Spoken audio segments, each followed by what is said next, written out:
Welcome to BH Sales and the Chemical Kino blog, and this is another outdoor patio product video. I've been doing a series of these over the last couple 3 weeks, and one of the subjects that I neglected to do in my last video, and I talked about it briefly, was my Bokashi composting unit. And I wanted to try to talk more about that today and actually show you some of my garbage. So here we go. First of all, I'm going to show you a pack of the Bokashi itself, and I'll do another blog about this, but there is a blog in my archives that tells you about how to administer the Bokashi on top of your trash and garbage, and how it actually ferments the process into what you ultimately want to generate is tea that will come out of the spigot that I'm about to show you on the Bokashi unit itself. And this is from my friends at Peaceful Valley. I do work with them. I'm actually not a distributor of theirs, believe it or not, but I believe in their products, and I do a lot of goodwill promoting, and I buy some of their products. And obviously this is one of them. Just to show you, they're the folks at groworganic.com. Peaceful Valley. You should check out their website. Check out my blogs and archives about them. Lots of good gardening stuff. Okay, what I'm going to try to do with my infamous webcam and me holding it with one hand and so forth is I'm probably going to change face and put this on the stand and try to position it so the camera can be looking at it while I try to talk to you about it. Okay, there it is. It's the Peaceful Valley Farm and Garden Supply Probiotic Bokashi Food Waste Composting Unit. And what you start out with, this is all depicted on the front label as far as the directions, is you add your garbage, of course. Then you sprinkle some of the Bokashi that I just showed you, and when it gets to the point that you're draining off your tea, you can put that in your house plants and what have you. The tea, I'll jump back into my Culti Cave grow garden and tell you about how I use it in there. I've mentioned that before as well. When it gets to the point that it's fully fermented, that's the purpose of this unit, is to ferment the garbage.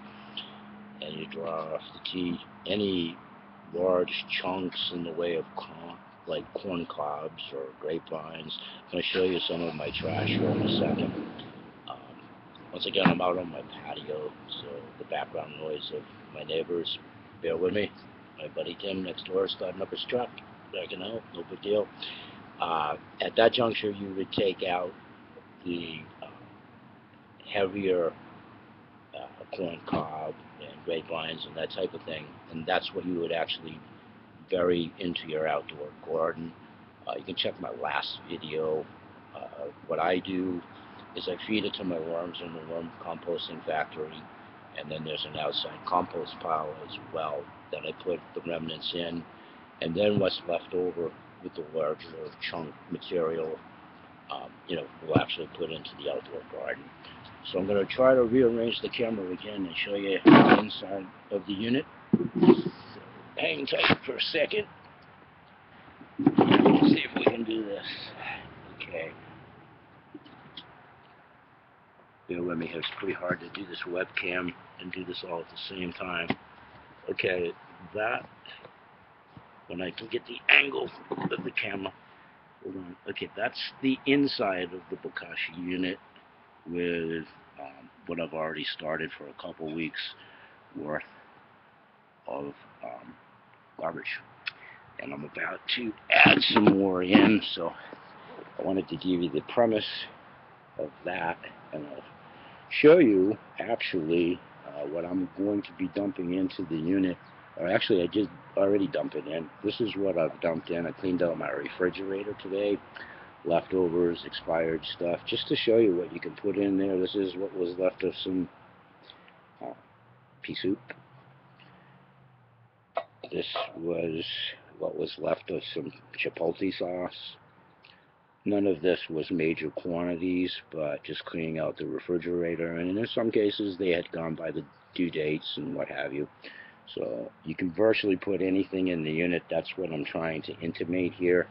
Some good old Smucker's jam. Probably a good thing I did look at the expiration date on that. There wasn't much left, but I'm almost embarrassed to tell you how old that was. So that's in the pile. Just randomly picking items here. In today's contribution is just some salad dressing, blue cheese, chunk salad dressing, pasta sauce, classical red pasta sauce. That all goes in. Just more pasta sauce, different flavor. Right into the pile. What have I got here? I have to read it myself. Some organic garlic flowers. You know what was left of those. Those were probably older. That's probably why they were in the pile. There's some old mayonnaise. You know, just some old expired mayonnaise. That's the whole premise of generating the fertilizer, and it ferments it. These two bottles I wanted to hold out because I actually sell this product as well. This is featured on my live Superfoods webpage, and it's coconut vinegar, very good amino acids. I happen to have some left in my refrigerator that expired, so I threw that in the pile as well. So what is different about this, or is it the same bottle? Okay, same bottle times 2. Amino acids. Look on my live Superfoods page if anybody's interested in this. They actually even make a healthy ice cream, and they make some really good coconut bars as well. This is one of the products that I distribute that's going into my garbage. So I just wanted a little sidebar on that. What else have I got in there today? In today's edition is some good old homemade chili soup. So I think that's it for the garbage that's actually being added here today. So I'm going to try to switch the camera around again and see if we can get it while I'm pouring it in the unit. So bear with me here. There's my car in the background. That needs to be washed today too. So I'm actually going to pour, first of all, straight up, straight into the unit itself. And there's all kinds of good stuff in there over and above what I just showed you. There's some sausage in there and all kinds of good stuff. So right at the moment, it is indeed liquid. Not sure if you can see it. Move it back. It is liquid in there. And again, where I've already added vinegar to it, the fermentation processes and acidic process is already going to take hold by the vinegar alone. Okay, I'm going to stick that back up while the camera's pointing probably at my knees. And I'll show you the Bokashi that I'm just going to add a handful in there. Should probably, again, if you follow my videos, I've mentioned it before, I don't measure. Don't follow my lead. Don't follow my example. Always measure. I'm a guy, when I cook or anything, I never measure. Just a quirk. So I'm going to just grab a handful and spread it around. But you probably should measure it out when you do it yourself. So I just grabbed a handful, and I'm just actually sprinkling it on the top of what I just put in there. And then there's a little compress tray that I'm compressing it down that comes with the unit. I'll show you the unit again in a moment, and I give you the concept. So you're actually pressing that down in, a week or so, give or take. It depends on the temperature and so forth. I put it back into the greenhouse so it stays a little warmer. That will actually ferment probably a lot quicker because of the fact, okay, so there's no real rocket science to it. You just press it down a couple times, and if I can remember what I did with the cover that I just took off, I'll show you about putting the cover back. Hang tight. Okay, we put that right on the top, and I'll get back around here. It's real hard with this webcam and not having somebody that's able to do videos for me, so bear with me so I can get this all positioned, and I'll put the camera and sit back around and show you face on. Sorry for the gaps in the video. Okay, so having the unit at face value, so you can see it. Okay, let's try this. Okay, there's the front panel again. Sorry. There's the front panel that gives you the directions. You just saw me apply the garbage. It's actually starting to ferment. I'll try to tip this up. There's the spigot at the bottom, the spigot. Okay, and you obviously would turn that dial to drain off your tea. You know, it's going to take a while to get to that point. And when you drain off the tea, you can put that right into your plants and or your compost pile. Feed the worms, all of the things that I've intimated before. While I'm out here, I'm also going to jump back to my Culti cave and outdoor garden, which has been in the last couple of videos as well. All of this is kind of an intricate jigsaw puzzle that all ties in to my food rising tray, which I'll show you again in a moment, as well as my 7-unit window propagating unit that's in the greenhouse. And I'll show you the progress of those plants on it as an update of last week's video and the previous week's video. I'm going to try to do that each and every week. It all ties into what I've mentioned in past blogs and videos, working with my granddaughter at her school, which is about to end next week. We're having a year-end party. All this information's in my archives. That food rising tray probably will come back here over the summer, and my granddaughter has the worm composting unit at her house and the big outdoor compost pile and my urban elite grow box unit that I've talked about in my previous videos are all at their house, and there's like 5 miles between our two houses, and you know, I see my granddaughter every day. So we transport things from this greenhouse. I live in a condo, so you know, I have to make it portable and mobile and on a smaller scale, and this thing works awesome. And then we transport the Bokashi that I just showed you in my previous video. I alluded to how you know, I'm learning on the go. It's an ongoing learning process for myself. You can check back on the last video. I didn't do so good on the first batch of Bokashi. It was through my own error, no reflection on the product. The product is great.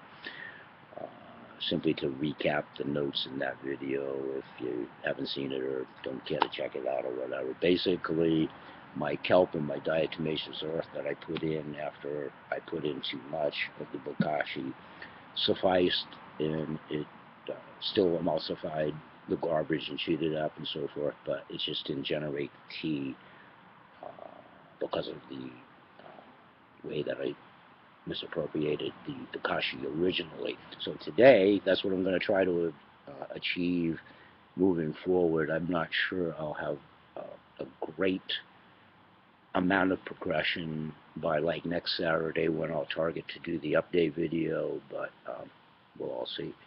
So I'll take the camera, and not on camera because I don't have enough hands to do this, but you know, I will transport the Bokashi back into the greenhouse. That's where that's its house, and that's what I neglected to show you on my last video. So I will put that back. I'm just going to swing back into the Culti cave and change the camera around again and see if I can get the angles and update you on the plants as I've done in the previous videos. Okay, and I'll stand in the background and try to talk to you. I'm constantly changing the position of the top counter of my mini grow farm box.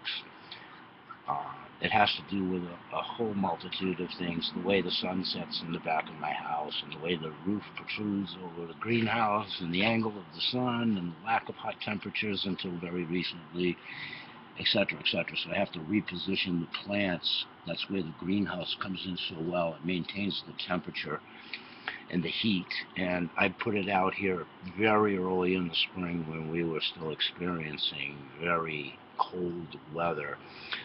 And the seedlings and everything survived under that premise. So this whole unit's working very well. But on the top, if you've seen the last video, or when you do, I've repositioned some of the top plants. I just used the top of the mini grow farm unit. I'll show you that in a minute. Just as a stand to maximize my space in a small greenhouse due to my overall small patio and so forth. But in the mini farm grow box, I'll try to position the camera again, panning it down. What I now have done is reposition my squash and melon into the background of getting a better angle in the heat of the sun. And I've moved some of the smaller units, like I said, on the top. Those actually come from my window propagator unit, which I'll show you in a second. There's a couple of cells. I'll see if I can take one out within the mini grow box that hasn't had any growth activity as of yet. That's probably more indicative that I'm trying to grow things that are normally would be grown like in the fall. So we'll see what happens with those. I am actually starting to see some flowering on some of those, so those may come to fruition as well. This unit is awesome. I'm going to pan down, I should say, to my window propagator unit. And again, probably since the last video, I've repositioned those for all the reasons I just said, sun and so forth. In here where I'm waving my hand, I believe is squash and melon. I've even forgotten some of these. I had them marked. I have kale. I have chard. I believe the front two are kale. And I'll go over to the other side. I just took out my transplanted boxes out of the unit to get more direct sunlight. And I'll show you the squash and the lettuce that came out of this propagating unit. And then I just wanted to pan up again and refresh everyone's memory about the reservoir for the mini farm grow box. Let's see if I can pop the lid. I just added some water to that yesterday, so the level's pretty good. I'm not sure if the camera's showing you that.